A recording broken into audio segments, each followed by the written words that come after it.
Go back to that rubber tube we talked about, and you think about how floppy it is, right? If you're just holding it there, it's very floppy, and a little suction will make it collapse. What happens if you stretch it? Well, it becomes more rigid. And when it's more rigid, it's harder to collapse. So if you take a tube, you try to suck through it, and you progressively pull on it till it's rigid, you can suck through it fairly hard and it won't collapse anymore. You can try this out. It's the behavior we call Starling resistors. It has fancy names and plots and graphs and so on. But the bottom line, it's a very simple concept. So the idea is that if I pull on this, it will get stiffer. Well, the upper airway is that tube. And guess what? The airway is attached to the trachea and through the larynx. The trachea is the rigid part. They're attached to the lungs. And the lungs, when you inflate them, get stretch on them. And they transmit that stretch. And we've known for a long time that when I breathe in and my lungs are more inflated, there's more pull on my throat. And that's exactly what you're doing with this device. You're making the lungs pump up, get stretched, and it does this. So the tube becomes less floppy. So we kind of cure the floppiness, and that doesn't require a pressure.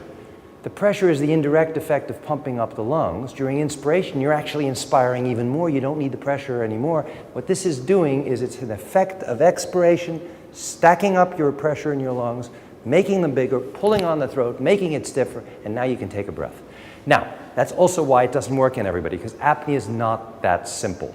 Some people, we know this is the reason they have apnea, but other people, there's other reasons. A big tongue, a receding chin, some other, excess tissue in the back of the throat, tonsils, adenoids, fatty tissue, whatever. It's not as simple. But what this does is it addresses one of the big mechanisms that affects many, if not all, patients, and that's probably why it works in some but not others. Again, I want to emphasize, I'm not selling this. I actually don't make a profit on it, but I'm very interested in it, and I think it's neat. Yeah. Could you repeat the name, please? It's called Provent, Provent, and the company that makes it is called Ventus, Ventus, I think. They have a website, they have some of our data on there, and they explain this. It's a small company, they're trying to, and it's now FDA approved, and it's no longer experimental. It's worth trying, but don't get your hopes up, okay? I don't want to sell this as the cure. It's not going to put CPAP out of business. It's not going to fix all your problems that you have with CPAP. And you have to understand what you're going into. When you first put it on, try to breathe through it, you're not going to like it, okay? But you can breathe through your mouth. Yes? Are you also saying that basically you're not expiring the same amount of volume of air? Initially.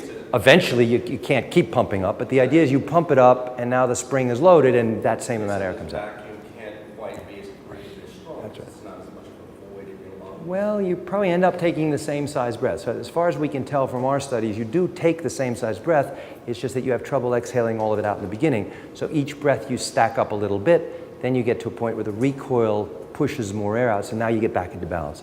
It's like changing the level of a dam. If a river flows down, you dam it up. Initially, not as much water goes forward, but eventually when it reaches the height of the dam, now the water flows up, but you've got a lake there, holding. That's what's happening. You're producing a lake of air, but you're still breathing all the stuff that comes out.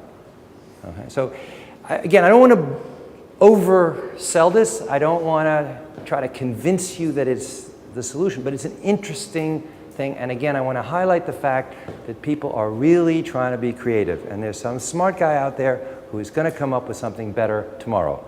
And I hope to be around to study it, if not be the one who thinks it up. But the idea is there's stuff going on, and part of it is for our fun, because we get a kick out of this. Part of it is really because we feel that there is still a need. We've got to do better. Maybe it'll be better CPAP.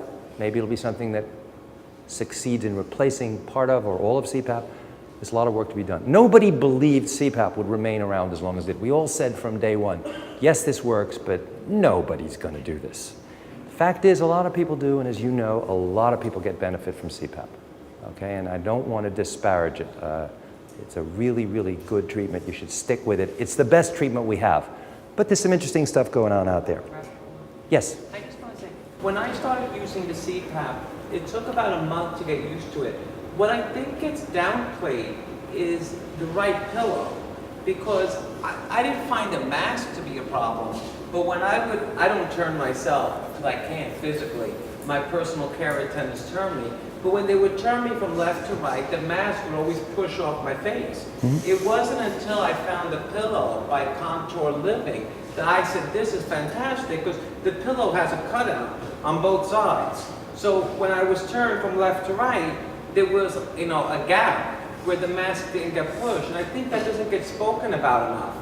We talk about masks, we talk about straps, we talk about machines. We don't talk about the pillow, and I would say the majority of people sleep with a pillow. I think you're absolutely right to bring this up, and in fact, you're singing my song. If you ask the question, you can usually get the answer, or you can at least stand a better chance. If you don't ask the question, you don't get the answer. So if everybody focuses on what's a better way to give CPAP, they're not going to address the question of what's a better way to keep your mask from coming off due to your pillow. I didn't mean to suggest that I was addressing all of this, okay? I want to remind you that I'm trying to do a specific thing here, but I agree with what you're saying. And all of you have that same charge. You're all scientists or investigators for your own case. Figure out what's not working. Tell your doctor, and he stands the best chance, not a guarantee, but the best chance of answering the question. Because he or she's not there at night. And they don't know. They just know you're not getting better or that you're complaining. The more specific you are, the more investigation you do, the better you can report the problem, the better chance there is. Again, another anecdote which may or may not amuse you. I remember when I was finishing my training, an ad from the New England Journal. It was one of the best ads I've ever seen in my life. It was for one of, in those days, a brand new drug, the non-steroidals, like Motrin. In fact, it might have been Motrin in its earliest form, indomethacin. And it had a picture of a patient on the examining table, and he's explaining to a doctor, he says, "Doctor, it hurts when I go like this." And you have this picture, and you say, this is a guy who needs a psychiatrist, not an arthritis specialist. And then there was a little insert up at the top.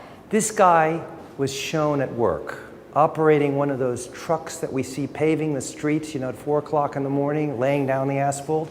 And to change gears, he had to go like that. And it showed him in exactly the same position.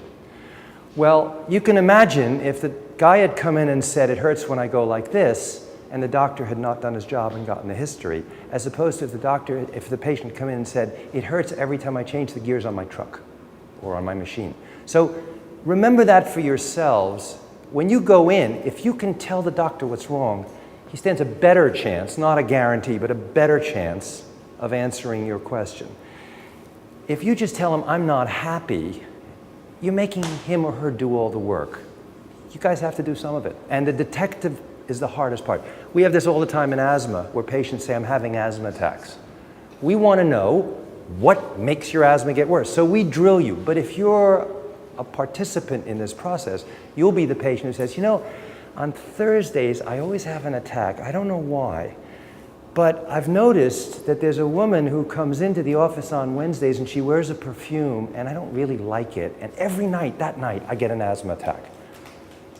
You've just done all the work that the doctor would have to do hundreds of tests to find out by providing that little bit of information.